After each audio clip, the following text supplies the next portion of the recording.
Very glad to be sitting here. I've been a wedding planner for now good 5 years, but our company P3P, I represent Plush. P3P has been into entertainment and events for over a decade now. So I would say that's the parent company, and we are your one-stop shop, as they say, your go-to people to take all your headache away when it comes to anything weddings and events. Hi, good afternoon to all of you first. I'm Archana Goyal from Octave Events. I've been into the industry for last 15 years, from 2006 onwards. It started off as for friends and family, which ultimately cultivated into a profession. And my husband was been into producing of TV series and all, so that was a backbone towards my getting into this industry. Basically, wedding is an amalgamation of dreams of the client. So getting that into a reality is what I do. I'm a wedding planner. I have all my vendor base with whom I work and collaborate with. And serving with a personal touch is my USP. Thank you. Hello, I'm Sweeta. I'm the president of IWPA International Wedding Planner Association. I'm a wedding planner myself since nearly 30 years, and the association has been created to connect planners from all over the world to promote destination wedding tourism. Great. So the topic of today at this session is talking about collaboration versus competition.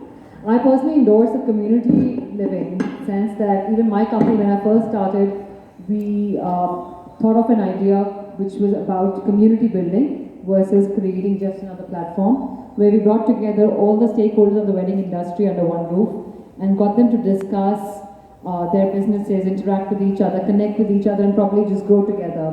So that is something I personally endorse a lot, and I think today's topic is so relevant in today's day and age because competition is becoming fierce. We have, I don't know how many number of wedding planners rising, new ones coming in every year.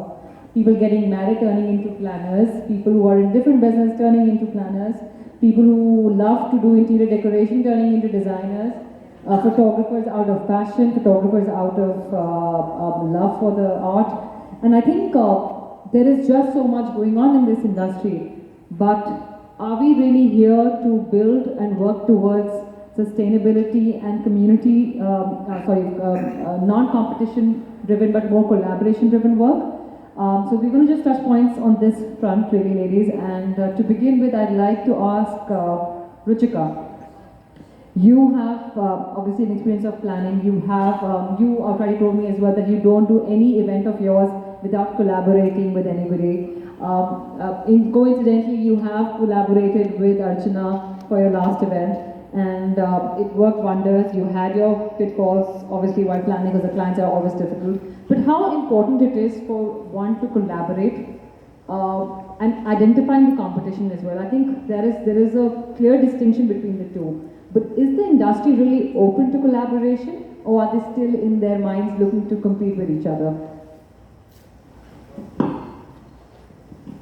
The industry is very open to collaboration. There is no reason why I wouldn't say that. I'm somebody who totally vouches and swears by it. I've had some phenomenal experiences. To be honest, when you just mentioned the pitfall, it's never been with a fellow vendor or with an individual organization that I have worked with ever. They've just made things better. So for instance, it could be a collaboration with a DMC, it could be a collaboration with a hotel partner, it could be a fellow wedding planner like Archana, which has worked great for the two of us when we did a project. So I would see no reason rather that there is any pitfall to that. Also, for example, that there are these kind of forums which then help us know everybody, what's there in the industry, what's trending, to then come at par with everyone and know that, okay, for example, if this is a destination, then this is the right person we would look at collaborating with, and so on and so forth. So yes, it is the way forward. 2020 and beyond, it would be the way forward. Talking about collaborations here, Sweeta, I think you run an association. You're the only one out of the four who has an association. How many members do you have in your this community? Okay, number is difficult to say because we are one of the chapter in Hong Kong that itself has 1,005 members. Of course, not all these members are actively taking part to the association. So the active ones are nearly 300 from 15 chapters, so covering Europe, North America, South America, Africa, and China, except Hong Kong. Okay. And India, of course. Few planets in So India. if you have what 1,000 people in one country, say for Hong Kong for that matter, so people are in the industry, not just in India, open to collaborating with each other. Yes. But don't you find when it comes to doing the work actually, like with the client, there is this sense of, I think, insecurity, which sort of For competition, you mean? Yes. Yes, exactly. But how does one overcome that? Because you have to also collaborate so that you understand your weaknesses and want to add on a strength. So that's when you collaborate. But how does one overcome that? There are a lot of budding wedding planners also in the market who want to explore the unknown and explore the newer things and probably get into the radar of wedding planning. How does one really work around that? One of the activities that we do for planners is exactly to take them abroad to visit new venues and explore and experience. And this is one of the way we have to start collaborations. Because first of all, none of us is God. That planners so selfishly say I'm the best of the planet, they are very insecure.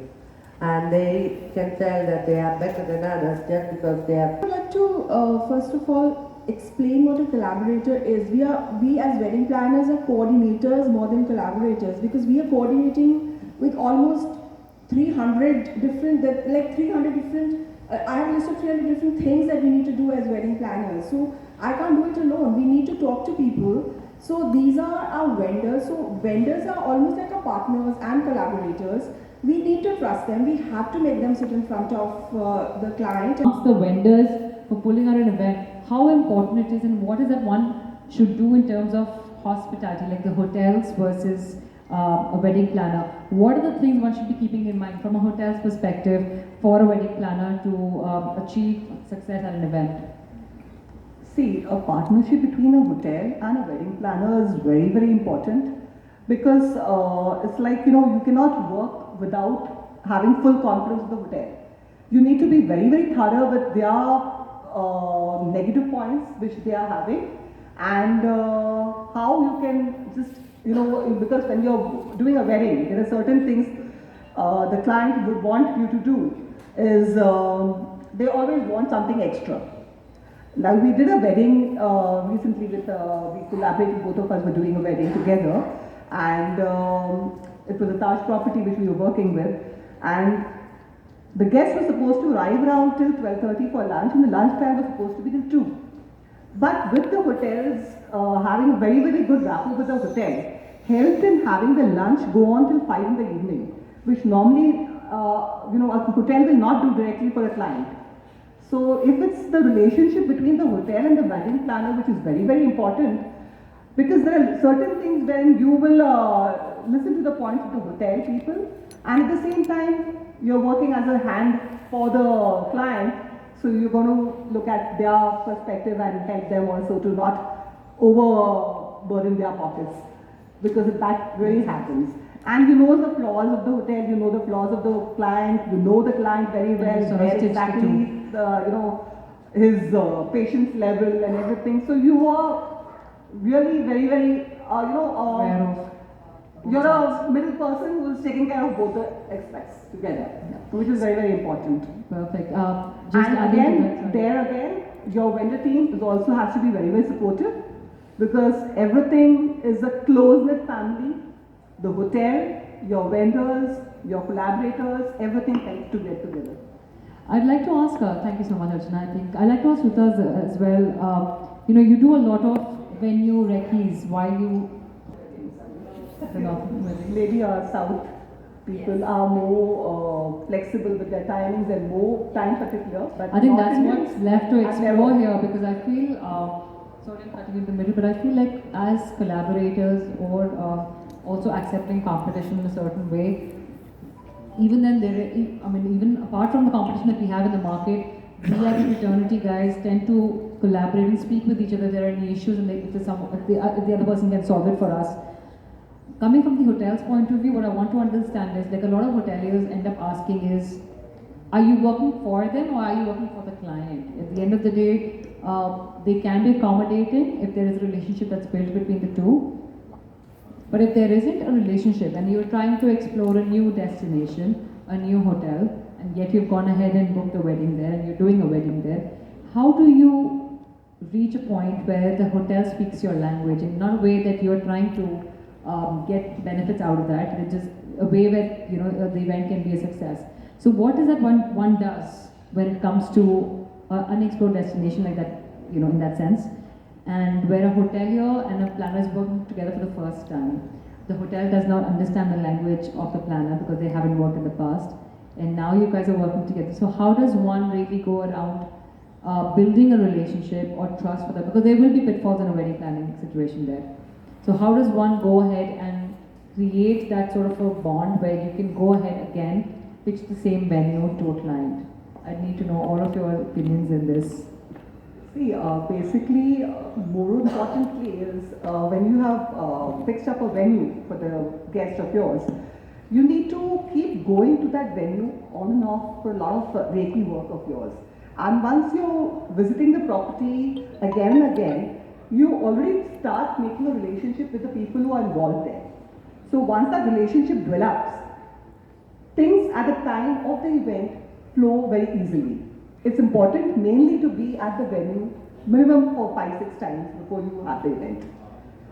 Only then you understand the venue very nicely, because it's a new venue to you. You really don't know the pluses and minuses of that property. And even people who are involved with you there know you, know your working style, they understand you, and it becomes easier to work with them. So complete coordination with them is very, very important, I would say. Reiki visits are very, very important. Breaking the ice with the venue there. I think it's very essential. Isn't that true? I mean, Dolly, I would want to know your opinion here as well. A lot of times, a lot of destinations, or sorry, a lot of hotels within the country in India are a little skeptical about trying a new vendor.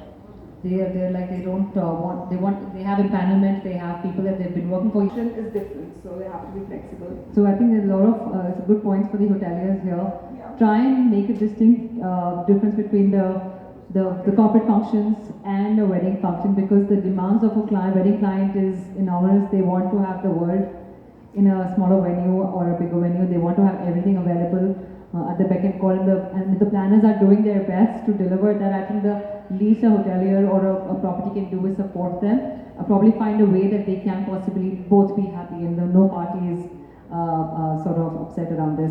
Another thing I wanted to really touch upon is empanelment. That's another point I feel a lot of hoteliers want to understand. How important do you feel, does the empanelment for you as planners really help, or having no empanelment sort of works better for a property from your perspective? I think, like we always say, everything we do has pros and cons. So does the whole process of empanelment.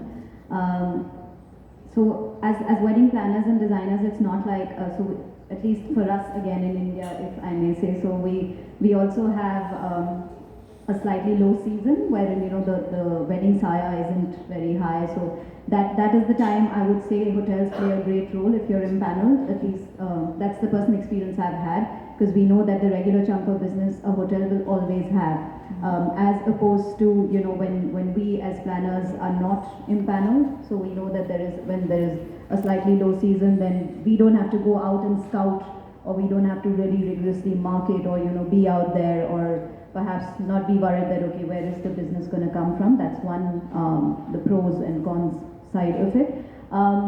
Yes, there